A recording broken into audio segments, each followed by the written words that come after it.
Hello, this is Reverend Don Lewis coming to you from beautiful central Illinois. And our question today comes to us from TV Detective Fan.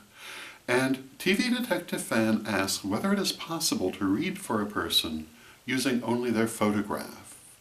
And the answer to this is absolutely yes.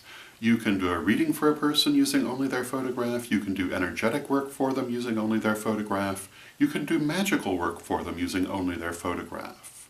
This is termed image magic, and in this kind of working you're using the image as a key to the energy of that person. And it's one of many ways that we use keys in magic.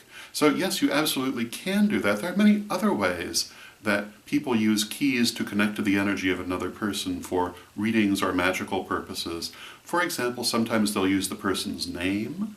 They may use the sound of the person's voice if they're reading by phone. They may use the person's birth date or their astrological sign. There are a lot of different ways that you can nominate a key to represent that person and use that to tie into their energy and then read them or work for them. So yes, absolutely this is possible. So I hope that answers your question and gives you something to think about. And until next time, may you blessed be. Today's episode was sponsored by the word syncretic. Can you say syncretic? I knew that you could. Syncretic. Syncretism is the likening of disparate ideas in the belief that they express a common truth.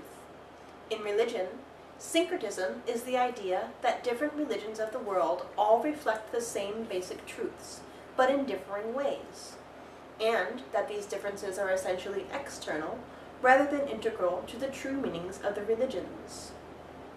Syncretism is a dominant aspect of historic and contemporary pagan religions. The hallmark of syncretism is the likening of deities from one area to deities from another. Thus, at the dawn of human history, the Egyptians likened the southern Ammon to the northern Ra, seeing them as the same deity. Similarly, the Egyptians likened Ptah, Seker, and Osiris to one another, seeing them as one, a practice that extended throughout Egyptian religion. Much later, the Romans likened the Celtic Cernunnos and Sekulos, the Germanic Odin, and their own Mercury to one another, seeing them all as one deity.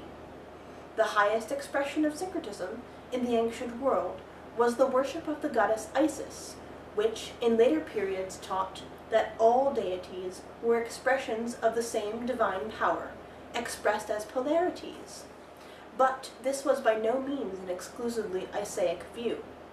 The short-lived priest-emperor Elagabalus created the most concrete example of syncretism in the form of his Elagabalium, the temple raised to all gods as one.